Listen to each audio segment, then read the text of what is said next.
Senhor, muito obrigado, Pai.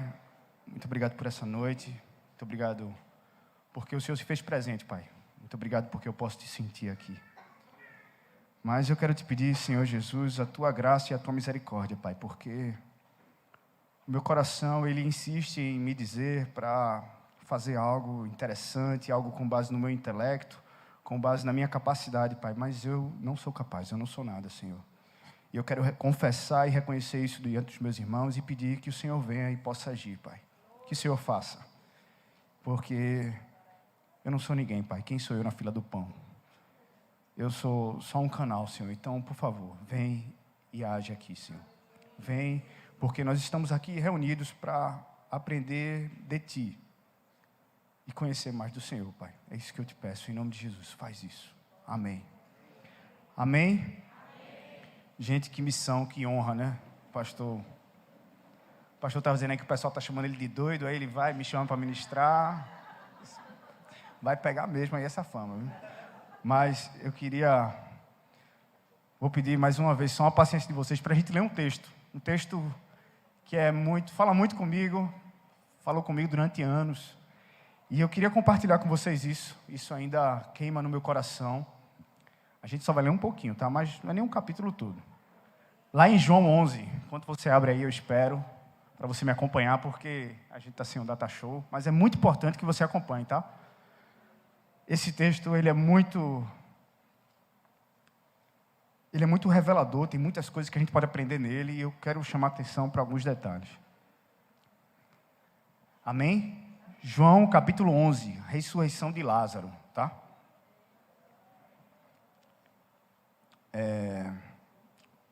Começar, se não der, eu espero.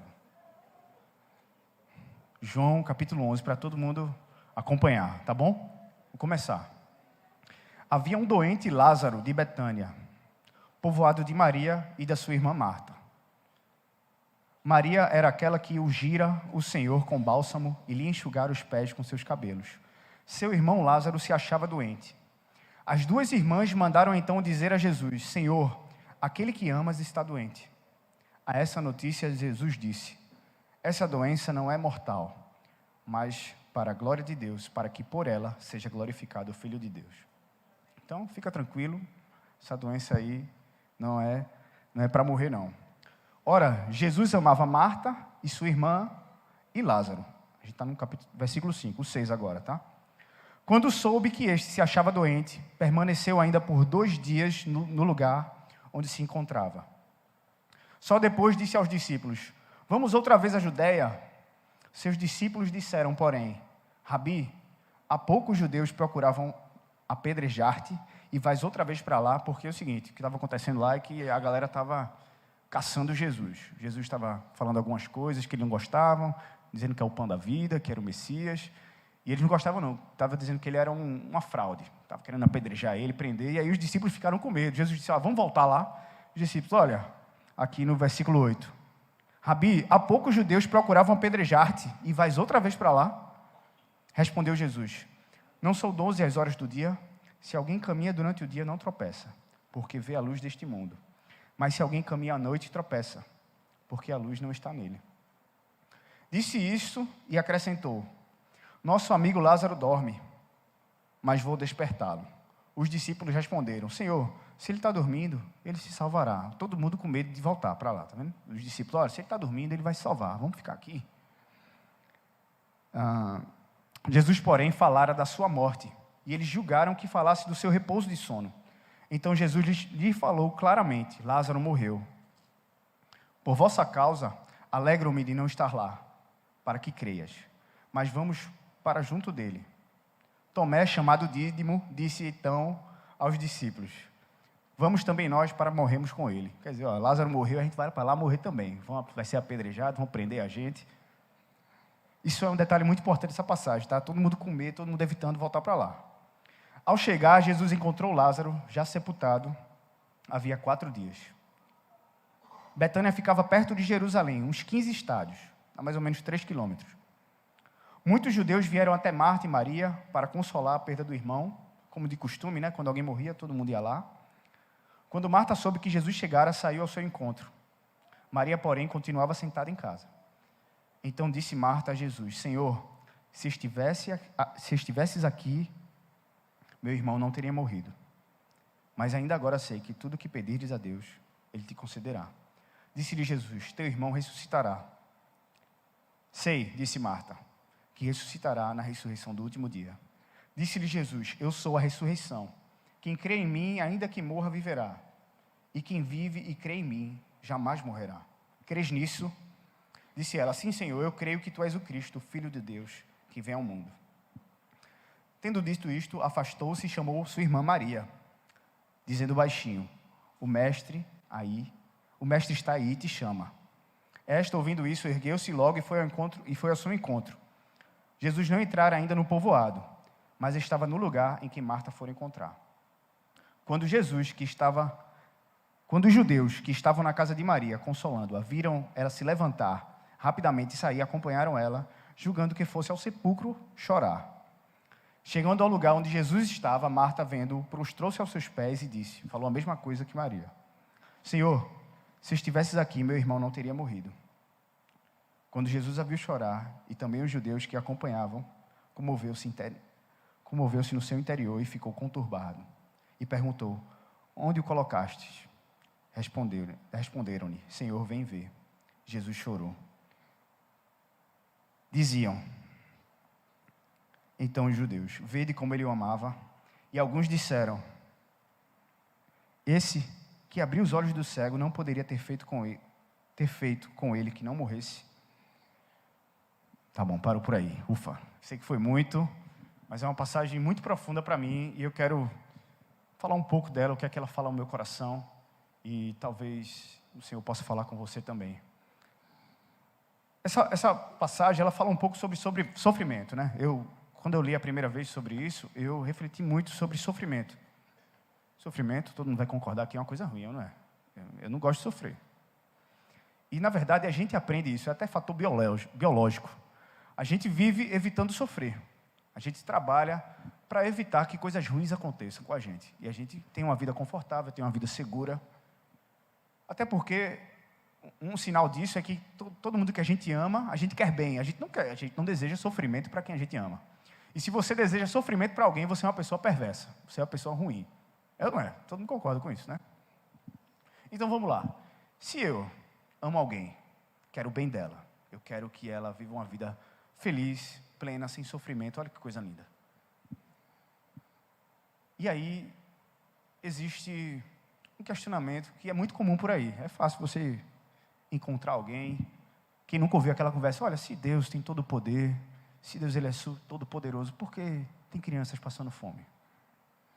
Olha, porque tem pessoas sofrendo, né? Afinal de contas, se Deus é amor, se Deus me ama, por que está doendo tanto aqui? Por que eu estou passando por isso?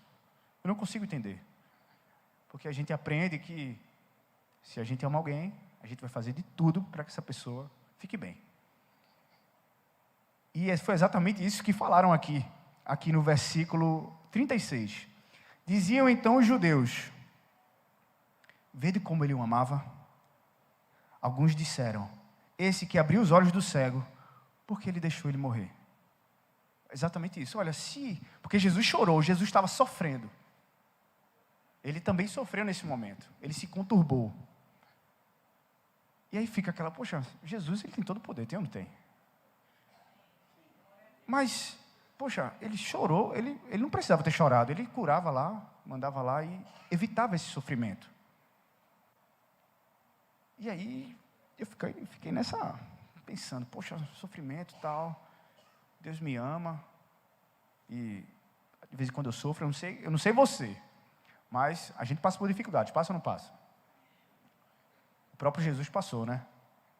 A gente às vezes se sente que está doendo, sente sofrimentozinho, dependendo do nível, a gente até não se sente amado por Deus, diz: poxa, eu acho que Deus não me ama não, Deus não está olhando para mim não, eu estou sofrendo demais, sou muito rejeitado, ninguém conhece minha dor, tal, aquelas coisas todas, né? Mas, refletindo mais um pouco sobre sofrimento, eu concluí que, às vezes, a gente até aceita o sofrimento, desde que tenha uma recompensa no final. É ou não é? É não? Por exemplo, uma coisa bem simples assim, no trabalho, você está lá trabalhando, tem um cargo que você vai trabalhar bem mais agora. Vai ser mais árduo. Mas você vai ganhar mais. Vai poder fazer aquela viagem, vai comer aquele ancho do bom, vai comer uma carnezinha. Aí você, rapaz, esse sofrimento vale a pena. Sofrer aqui um pouquinho, mas eu tenho uma recompensa. É ou não é? Essa é a condição humana. É sofrer, é um pensamento lógico. Olha, eu vou sofrer, eu vou ralar, eu vou fazer faculdade, porque depois eu vou conseguir um emprego melhor. Eu vou pegar ônibus, eu vou estudar.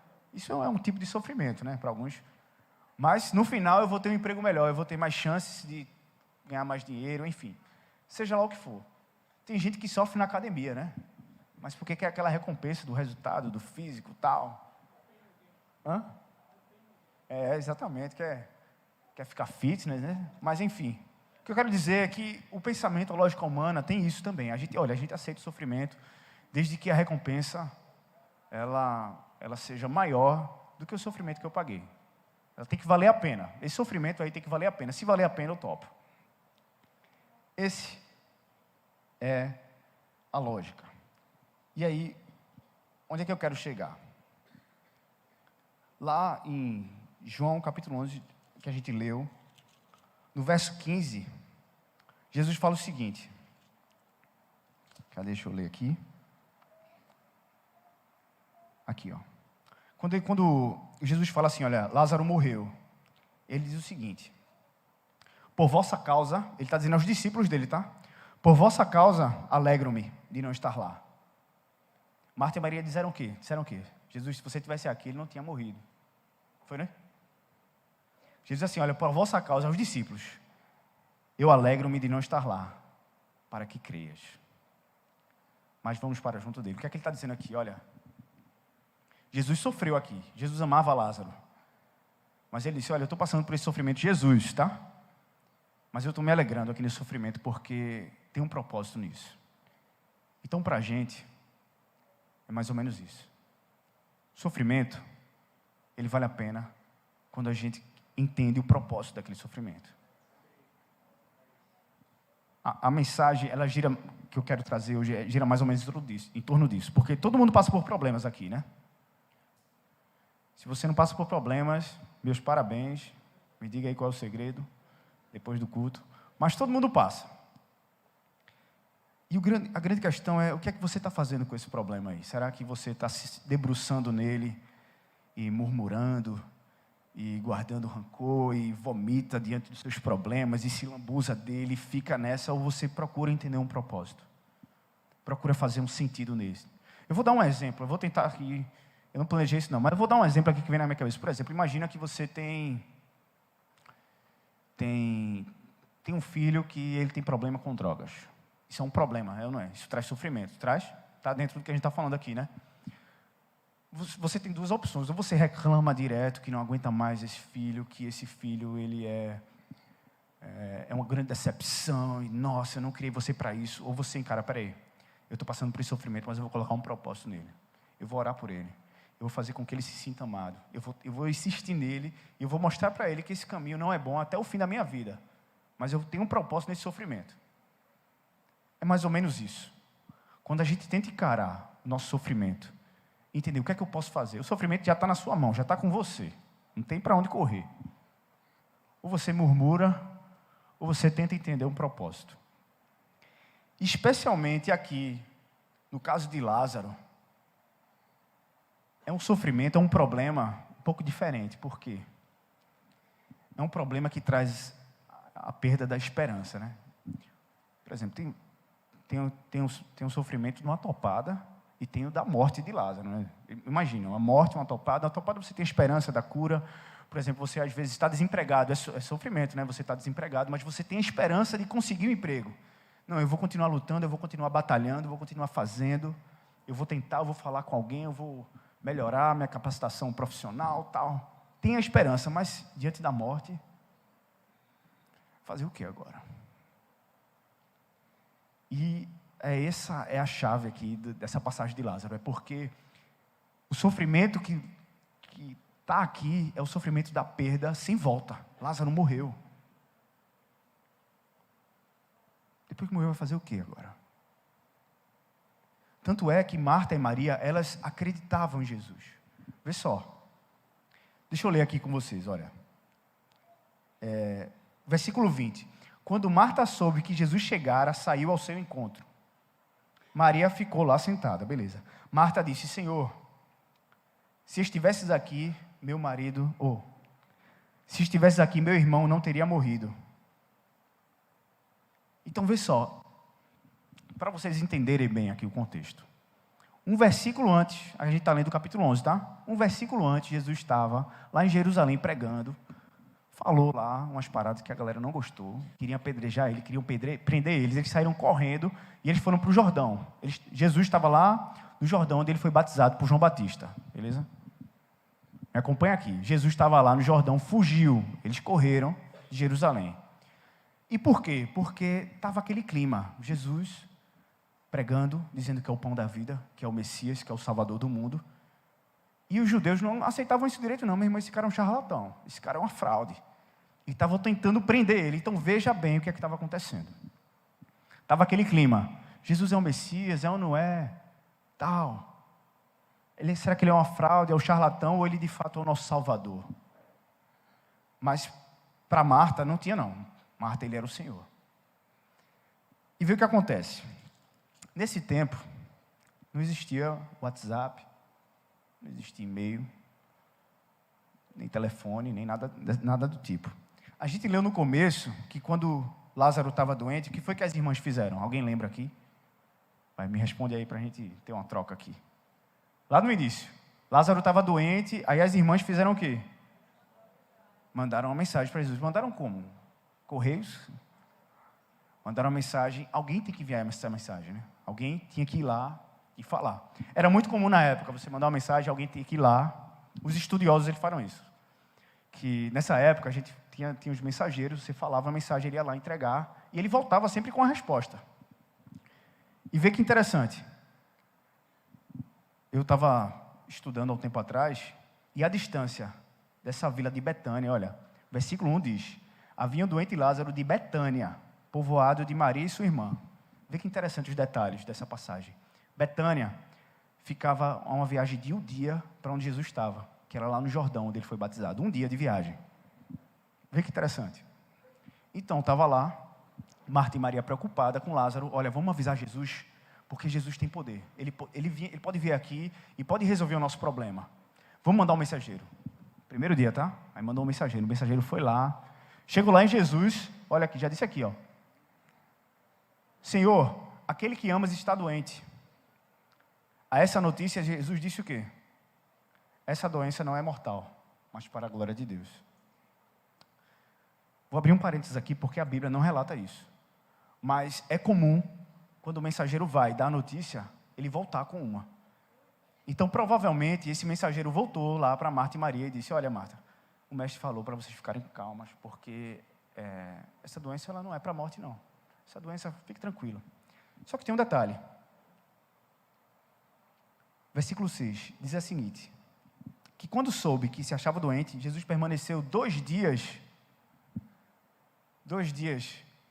lá no Jordão. Então, conta aqui comigo, vê se eu estou... Primeiro dia, foi o dia que Lázaro estava doente, mandaram uma mensagem, né? A mensagem foi lá, chegou. Só que a mensagem, Jesus mandou a mensagem de volta, só chegou no outro dia, né? Só chegou no segundo dia para Marta e Maria lá. Porque Jesus passou 2 dias onde ele estava. Vou voltar aqui, tá? Primeiro dia, Marta e Maria mandou a mensagem. Jesus recebeu a mensagem e ficou mais 2 dias onde ele estava. Tá bom?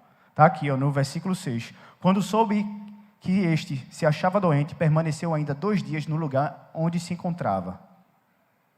E no 4º dia, foi que ele disse, olha, vamos voltar? E quando ele volta lá no 4º dia, o que foi que Marta e Maria disseram a ele? Faz 4 dias que ele está morto. Significa que quando o mensageiro saiu, logo depois Lázaro morreu. E o mensageiro voltou com qual mensagem? Não é para a morte. E aí, como é que fica? Agora imagina o clima. Jesus é o Messias ou não é? A galera quer apedrejar ele, quer prender ele. E aí o Messias diz o seguinte, olha, essa doença não é para a morte, e o cara já morreu. Como é que fica a fé? da galera? Como é que fica a esperança numa situação dessa? Fica até emocionado, velho.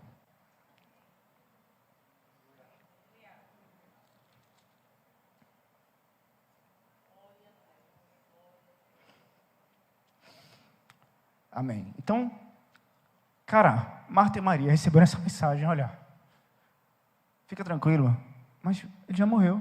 Que história é essa aí que Jesus falou isso? Eita, eu acho que Jesus se enganou. Talvez ele realmente é um grande profeta, mas talvez ele não seja um Messias. Ele errou dessa vez. E veja o que acontece.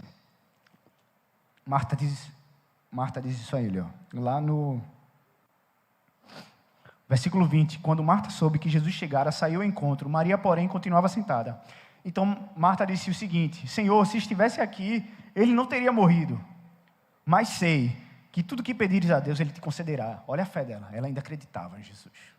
Ela disse, olha, se você estivesse aqui, isso teria acontecido. Não, mas eu sei que tudo que você pedir a Deus, o Senhor concederá. E Jesus disse assim, ó, teu irmão ressuscitará. Aí Marta diz o quê? Eu sei, no último dia ele vai ressuscitar. No último dia, quando vier a segunda vinda de Jesus, ela não acreditava. Ela vê como é a falta de esperança. Ela tinha fé em Jesus, ela cria que ele era o Messias, que ele era o enviado de Deus. Mas ela, não tem mais esperança na minha situação, não. Para mim não dá mais. Ele já morreu, vai fazer o quê? Compreende esse sofrimento, essa situação. Os discípulos com medo de voltar, o pessoal querendo prender Jesus. A falta de esperança dessa situação, Jesus sofrendo também. Aí a sua irmã diz a mesma coisa. Senhor, versículo 32, se estivesse aqui, meu irmão não teria morrido. Quando Jesus a viu chorar, e também os judeus que a acompanhavam, comoveu-se no seu interior. Jesus chorou. Sabe, a gente sofre. Mas o nosso Deus, ele não é um Deus distante, sabe? Ele sofre com a gente. Eita, eu não queria chorar assim, não. Olha, quando eu li isso, eu fiquei... Para quem não sabe, eu li essa passagem aqui, eu estava no início do meu tratamento com câncer. E aí, bem no início. E aí eu fiquei, cara, Jesus chorou, pô.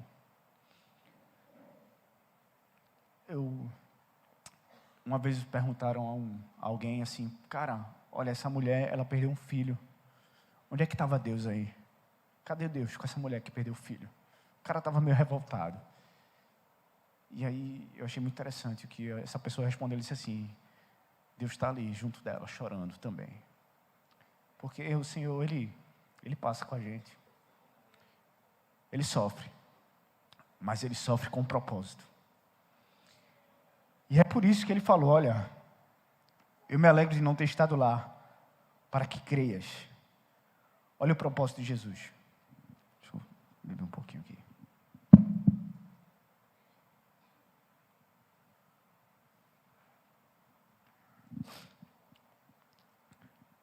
Então deu para pegar mais ou menos o clima da situação, né? Os discípulos com medo de morrer, teve até aqui um que disse, não foi? Tomé disse, olha, vamos para lá e a gente morre também junto com Lázaro, né? O pessoal vai pegar a gente, vai apedrejar, vai todo mundo. Mas aí é que o Senhor, Ele surpreende. O Senhor, nossa, Jesus é incrível, né? Vou continuar agora, vamos voltar a ler de novo, vamos ler mais um pouquinho, terminar a história. A gente parou no versículo 30 e 37, olha aí, o pessoal tá, que bom, o pessoal tá ligado. Verso 38, comoveu-se de novo Jesus e dirigiu-se ao sepulcro. Era uma gruta com uma pedra sobreposta. Disse Jesus, retirai-a. E aí Marta, a irmã do morto, disse-lhe, Jesus, já cheira mal, é o 4º dia. Parei um pouquinho, poxa, vê que coisa, né? Marta e Maria respeitavam Jesus, reconheciam Ele, mas a esperança tinha ido embora. Então Jesus continua, disse-lhe Jesus, não te disse que se creres, verás a glória de Deus? Retiraram então a pedra. Jesus ergueu os olhos para o alto e disse,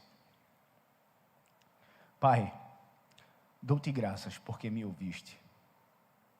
Eu sabia que sempre me ouves, mas digo isso por causa da multidão que me rodeia, para que creio que me enviastes. Tendo dito isto, gritou em alta voz, Lázaro, vem para fora. O morto saiu com os pés e as mãos enfaixados, e com o rosto recoberto com um sudário. Jesus lhes disse, desatai-o e deixai-o ir. E vê agora o propósito. Muitos dos judeus que tinham vindo à casa de Maria, tendo visto isto, o que ele fizera, creram nele. Mas alguns dirigiram-se aos fariseus e lhes disseram o que Jesus fizera. Enfim, agora você entende porque Jesus falou lá no verso 15, por vossa causa alegro-me por não estar lá, para que creias. O propósito de Jesus nesse sofrimento todo aqui era que o pessoal cresce que ele realmente é o Filho de Deus. Eu não sei se vocês sabem, a gente já ministrou, já foi ensinado aqui, que o problema aqui era os judeus, tá? Os judeus não reconheciam Jesus, não queriam acreditar nele. E Deus, ele tem vários nomes, né? Mas tem uma coisa que os judeus, eles não chamam Deus, que é de Pai. Estou certo? Isso mesmo, né? Os judeus, eles não aceitam chamar Deus de Pai. Não, Pai, não. Ele é o Senhor dos Exércitos, El Shaddai. Mas Pai, não. E Jesus ora como? Pai, dou-te graças, porque me ouviste. Eu sabia que sempre me ouves. Mas digo isto por causa da multidão. Ele está chamando Deus de Pai. Olha, eu estou te chamando de Pai aqui para que a multidão, por causa da multidão que me rodeia, para que creiam que me enviaste, para que creiam que eu sou teu filho. E que incrível, né? Lázaro, ele sai. Cara, eu não sei o que você está passando. Eu não sei qual a sua luta. Eu não sei se você perdeu a esperança também. Eu não sei se você já disse, olha, para mim não dá. E a gente pode refletir isso para várias áreas da vida. A gente pode refletir isso para o trabalho, olha, eu sou um fracasso, minha vida profissional já passou meu tempo, não dá mais. Minha família não tem jeito. Eu queria que você pensasse aí, vamos fazer um exercício. Nos dois principais problemas que você enfrenta. Não sei se você tem dois, consegue ter dois, né? Eu tenho um bocado aqui, mas eu consigo pensar em dois aqui. E pense assim, poxa, como é que eu tenho encarado esses problemas? Será que eu tenho tentado perceber um propósito nele? Será que eu estou só murmurando? Ou eu fico me lamentando? Ou eu fico reclamando? Ou eu fico potencializando todos esses problemas que me rodeiam? E se você for parar para pensar, a maioria dos problemas que a gente tem esperança nele. Tem esperança, tem algo que a gente pode tentar ainda, a gente pode esperar ainda que algo aconteça. Mas e quando a gente não tem esperança, qual o propósito que a gente vai encontrar? Qual o propósito que eu encontro se eu não tenho esperança de resolver esse problema? Eu não queria falar muito sobre mim, mas eu queria compartilhar uma experiência que eu tive. Durante o meu tratamento de câncer, eu fiz 2 cirurgias na perna, eu fiz 3 no pulmão. E não tinha jeito. A médica chegou para mim e abriu o jogo. Olha, Eduardo, eu não sei se você sabe, mas a gente não tem mais o que fazer por você. Eu disse, não, tudo bem, eu já estava esperando isso. Tal. Então, olha, volta para casa, aproveita o tempo com a sua família, aproveita, vai fazer o que gosta, passa o tempo com a sua esposa e tal, vai para casa. Beleza, valeu. E aí, muitas pessoas conversavam comigo assim, Eduardo, você está passando por essa e tal, mas você pode ser um testemunho de cura, você pode ser um testemunho de milagre, Deus vai te honrar, tal, beleza. Só que quando eu recebi essa notícia, eu fiquei, e agora? E se eu morrer, qual o propósito nisso? Eu não tenho esperança mais de cura, eu não tenho esperança aqui. E agora? E aí eu fui ler a Bíblia, né? E eu queria compartilhar esse propósito com você, para que a gente tenha esse mesmo propósito. Diante dos nossos problemas, diante das nossas adversidades, com esperança ou não, esse propósito dá para a gente seguir. Que é simplesmente o chamado de ser discípulo. Nada demais, sabe? Quando eu fui tentar encontrar uma resposta assim, impressionante, eu acho que Deus vai falar comigo aqui, mas Ele disse, só faz o que eu te chamei para fazer, cara, que é ser discípulo. E eu parei, poxa, se eu for morrer, se eu não vou, eu quero ser discípulo. Eu quero, até o último dia da minha vida, eu quero seguir e eu quero honrar o Senhor com a minha vida, sabe? Eu não sou perfeito, eu fico triste, eu fico desanimado, eu fico sem esperança também. Mas eu luto para tentar, diante dos meus problemas, das minhas adversidades, do meu sofrimento, eu conseguir ser um discípulo. Porque Lázaro, ele não viveu para sempre. Ele morreu um dia. Um dia ele morreu. Eu não estou falando aqui que seus problemas vão acabar, que vai ser tudo, até porque o Senhor ele já nos preparou quanto a isso, né? Ele já falou que a gente vai passar por aflições, mas Ele falou para a gente ter bom ânimo.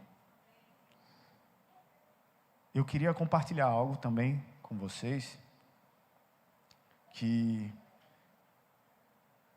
diante dessa minha luta, eu me trato desde 2019, completou 3 anos de tratamento. Essa semana, eu tive um resultado de um exame que está tudo certo comigo.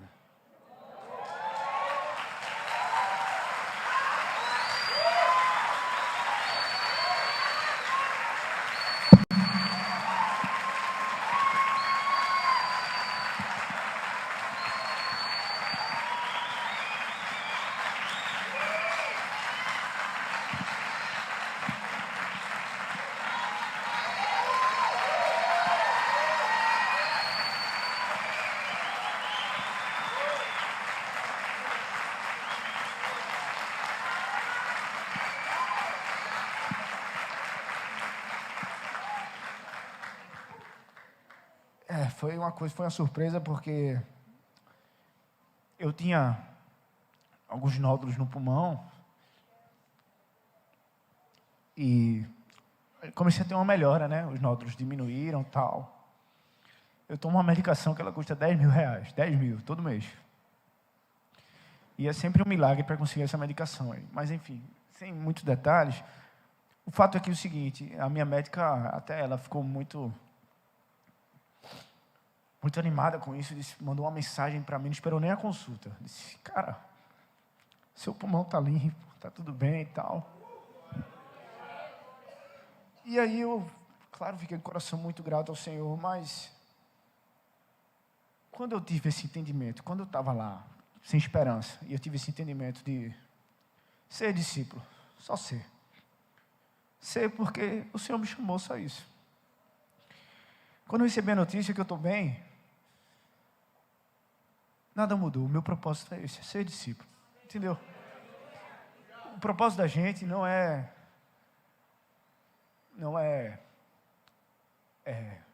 contar coisas impressionantes. O propósito da gente não é viver milagres, coisas extravagantes. O propósito da gente é ser discípulo. E aí, acontece o que for. Morreu, viveu, tal. Você está ali, está vivendo e está buscando honrar o Senhor com o que faz. Eu não sei do futuro, eu vou morrer um dia. Mas eu sei que hoje o Senhor operou um milagre. Cara, é um milagre. A médica conversou com toda a equipe médica e tal. A gente está fazendo estudos aí para saber.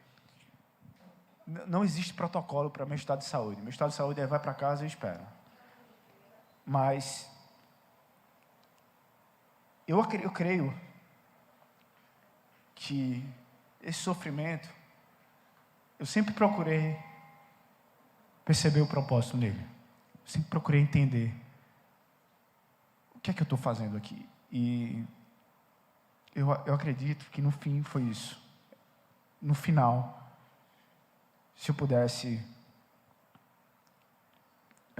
concluir essa mensagem com uma pequena frase, rapidamente, eu diria que o seguinte: a gente vai sofrer.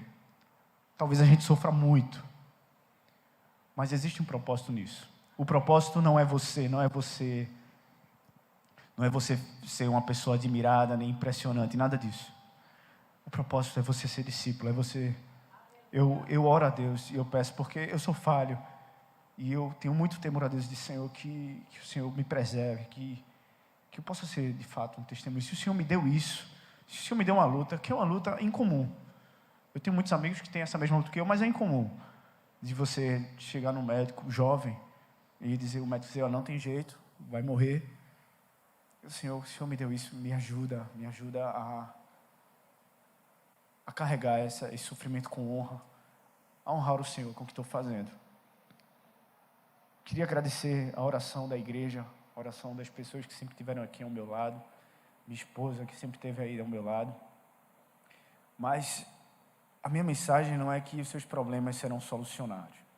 A minha mensagem é que a gente tem um propósito, especialmente no meio das adversidades, no meio dos problemas, é ser discípulo, é honrar o Senhor com a nossa vida, nada demais, só isso. Essa passagem fala muito comigo por conta disso, por conta da perda da esperança. O pessoal aqui estava sem esperança e o Senhor veio e no final fez esse extraordinário. Eu li essa passagem desde o início do tratamento. Olha, eu fiz tratamento uma vez, ficou tudo bem, voltou o câncer. Fiz cirurgia de novo, voltou o câncer. E eu ficava, cara, eu acho que meu final não vai ter esse final extraordinário não, mas eu vou tentar servir ao Senhor com o melhor que posso. O Senhor foi bom comigo e Ele me deu esse presente. Eu não sei do amanhã, eu não sei do que vai acontecer, mas eu quero viver cada dia fazendo dos meus sofrimentos, fazendo das minhas adversidades o propósito. Porque uma coisa é você dizer que ama ao Senhor, dizer que serve ao Senhor, quando tudo está bom.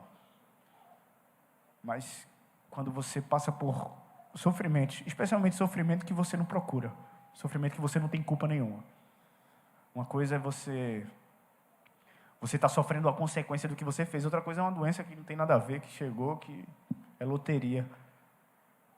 E você diz, não, Senhor, eu te amo, eu consigo ver a tua bondade, eu consigo sentir o teu amor. Isso traz mais verdade. E você pode fazer isso no meio do seu sofrimento, no meio da sua dificuldade. Você pode trazer mais verdade para o sentimento que você tem com o Senhor, dizendo que Ele é bom, dizendo que você o ama, mesmo diante do que está acontecendo. E é isso, já que vocês estão de pé, era essa mensagem que eu queria trazer. E eu queria pedir para o pastor vir aqui orar, para a gente cantar uma canção. Amém? Foi rapidinho, mas obrigado.